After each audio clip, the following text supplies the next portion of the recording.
क्या आप दूसरों को वश में करने वाले लोगों को जानते हैं? यदि कोई बहलाने या भ्रमित करने की कोशिश कर रहा है तो क्या होता है? भ्रमित करने से क्या तात्पर्य है?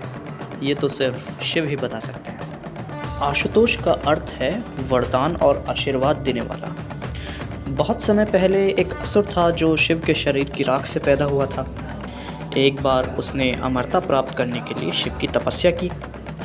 अपने स्वभाव से भोले शिव उसके सामने पहुँचे और कहा, मैं तुम्हारी भक्ति से खुश हूँ भस्मासुर। तुम मुझसे वरदान मांग सकते हो।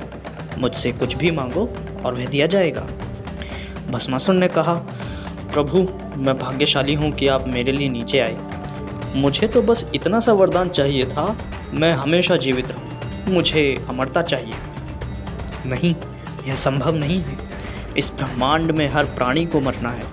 कुछ अलग वर मांग लो, शिव ने कहा। वरदान दीजिए कि मैं जिस किसी पर भी हाथ रखूं तो वह भस्म हो जाए। शिव ने मुस्कुराते हुए कहा, तथास्तु। अब जब आपने मुझे वरदान दे ही दिया है तो मैं उसकी परीक्षा लेना चाहता हूँ। हाँ हाँ, क्यों नहीं, आगे बढ़ो। चूँकि वरदान आपने दिया है इसलिए मैं पहले इसका परीक्षण आप पर ही करूँगा।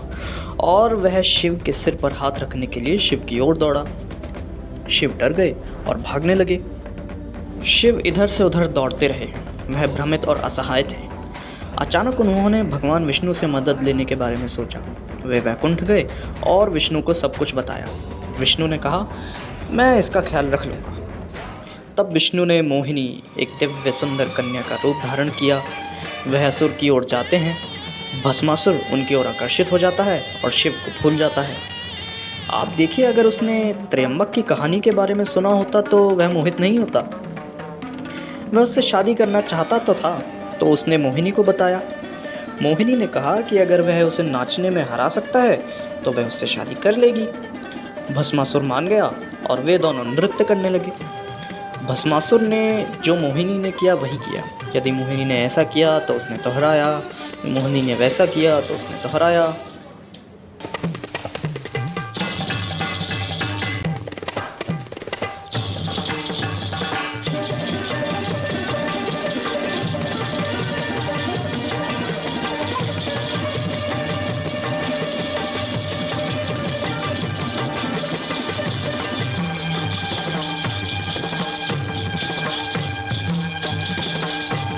ऐसा करते करते अचानक मोहिनी ने अपने हाथों से अपने सिर को छुआ और प्रवाह में भस्मासुर ने भी ऐसा ही किया और वह जलकर भस्म हो गया।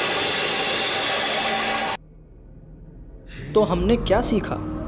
भस्मासुर यहाँ शक्ति से हर किसी को वश में करने के लिए कह रहा होगा ताकि वह किसी के भी जीवन को वश में कर सके और उसे नष्ट कर सके।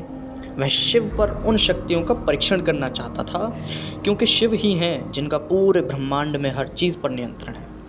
इसलिए वह उनके पीछे भागने लगा। जब उन्होंने विष्णु से मदद मांगी तो आप जानते हैं कि हरि कुछ भी कर सकते हैं। उन्होंने अवतार लिया मोहिनी नाम की सबसे खूबसूरत लड़की का। मोहिनी का शाब्दिक अर्थ है जो किसी को भी मोह सके। तो जब कोई आकर्षित होता है तो वो पहले से ही उसके वश में होता है और पहले से ही अपने आप में मर चुका होता है।